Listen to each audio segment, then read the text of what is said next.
What? While you were sitting here, little old me was bringing home the bacon. You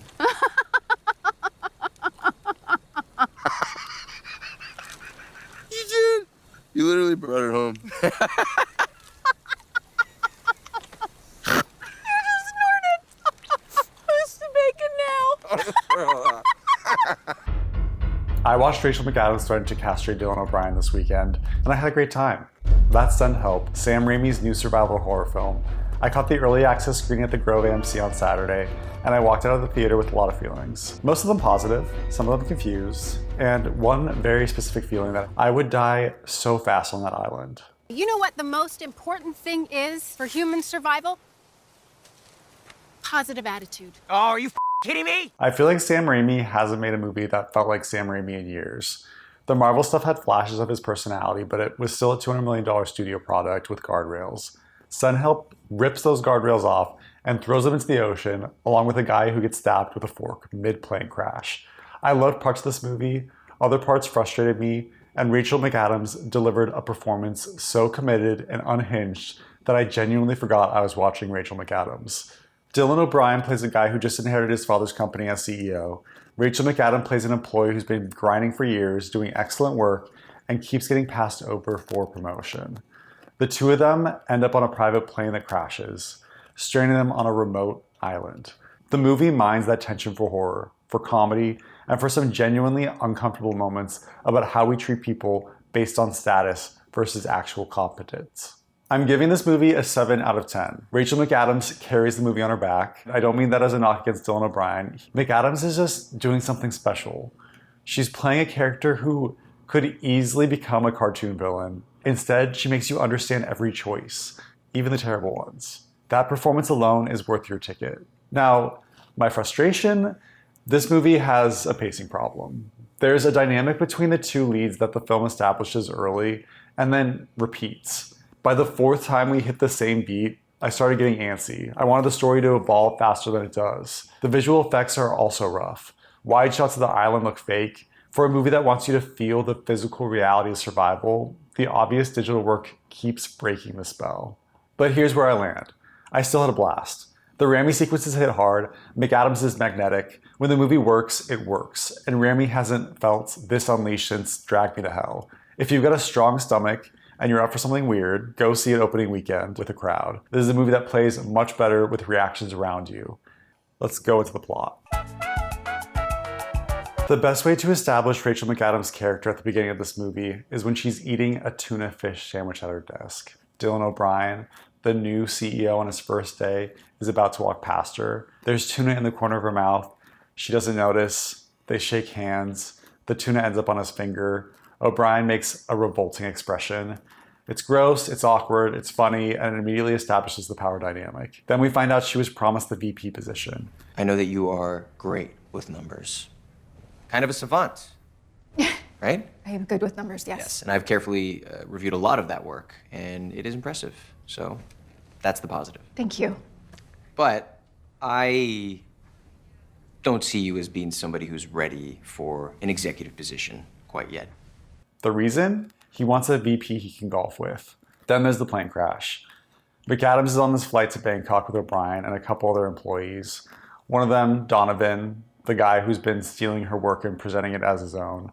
While McAdams is actually trying to solve a business problem on her laptop, Donovan pulls out her Survivor audition tape and plays it for everyone, humiliating her with it. Then the engine explodes. The cabin door rips open, not before Donovan grabs McAdams' seatbelts and screams at her to unstrap herself so he can survive. Then she stabs him with a fork. Out he goes, and then, this is pure Raimi, his bloody corpse keeps slamming against her window from the outside, and she reaches over and closes the window shade. As I mentioned, Rachel McAdams' performance is unhinged in this movie in the best way possible. The Survivor audition tape that Donovan used to humiliate her shows that she has the knowledge to survive. She can build a shelter. She can find food. She rigs up this water filtration system using coconut shells and leaves to catch rainwater. Meanwhile, I'm watching this thinking, I would be dead in like 48 hours. I'd be running around with my tongue out trying to catch rain directly from the sky like an idiot. I'd be testing berries by eating them and hoping for the best.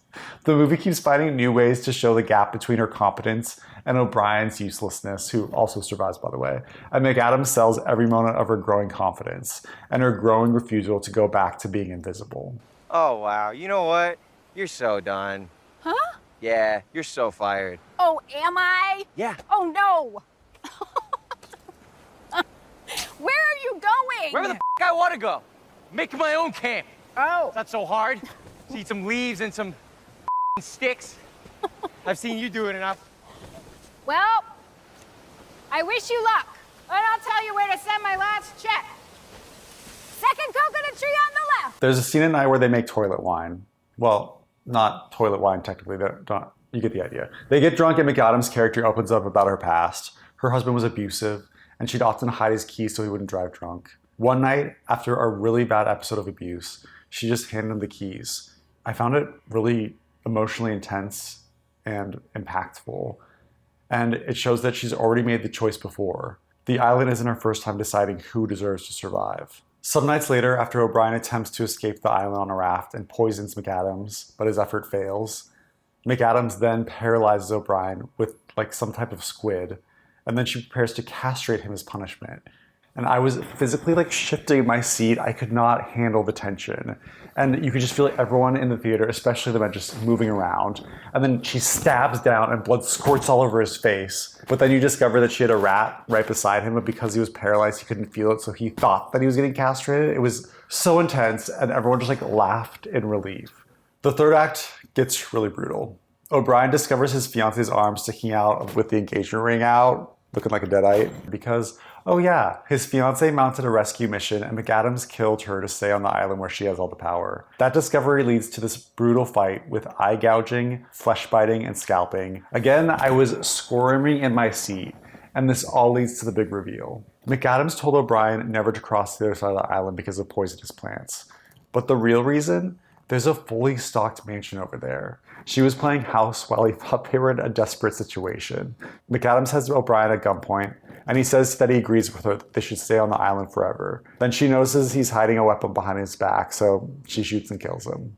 Cut to 1 year later, McAdams is famous, successful, a celebrity businesswoman, and she's playing golf. The woman who is told she wasn't VP material because she couldn't go golfing with the boys, well, she's a golfer now. Here's my issue with the middle section. The movie establishes a cycle. McAdams helps O'Brien survive something. O'Brien regains confidence and starts acting like her boss again. O'Brien tries to do something alone, fails badly, and has to beg for her to help. This happens like 5 times, maybe 6. I lost count because my attention started drifting. I get the point. Power dynamics are sticky. People revert to familiar patterns. Another thing is the visual effects are just bad. The warthog fight should be incredible. McAdams gets into a physical confrontation with a wild pig. The warthog looks like a video game asset from like 2005. When the creature looks this fake, it breaks the tension. And it's the same problem with the wide shots of the island. There are composites where McAdams and O'Brien are clearly standing in front of a green screen. This is a survival movie. The environment needs to feel hostile and real. Every time the VFX reminded me I was watching a production, it undercut what Raimi was going for. And then I think another issue I have is that it traces back to the fact that Raimi directed this movie, but he didn't write it.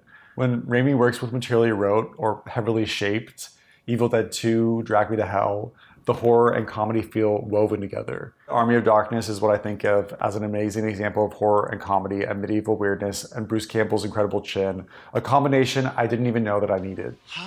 And then there's maybe my personal favorite, Drag Me to Hell. Everything clicks in that movie. The scenes work, the comedy works, and they work together. It's Raimi operating at full power with no studio interference, or at least it feels that way. So where does Send Help fit? Send Help sometimes feels like horror scenes and comedy scenes placed next to each other rather than fused. He's still elevating the material. There are shots and sequences that only he would think to do. But I wonder what this movie would be if he'd written it himself, which I'm sure he had some involvement in. He's the director. Again, 7 out of 10. I really hope this movie does well, that it's not just a one-off, because I want more of these mid-budget weird movies again. I really enjoyed Rachel McAdams' performance in this movie. She goes for it hard. I was laughing, I was squirming, and that monologue about her husband caught me completely off guard, and I was really impressed with her performance. Thanks for sticking with me on this one. I've got a range of movie reviews on this channel. Some that are lighter and horror focused like this one, others that get much more personal where it's my own experience incorporated into the analysis of the movie. If you like that kind of variety, or if you just enjoy movies from my perspective, please subscribe and check the description for ways to support the channel. I'd love to hear your thoughts on Send Help in the comments. Did McAdams' performance work for you? How did you rank this in Raimi's filmography? Would you survive on that island longer than I would? It's a low bar, a very low bar.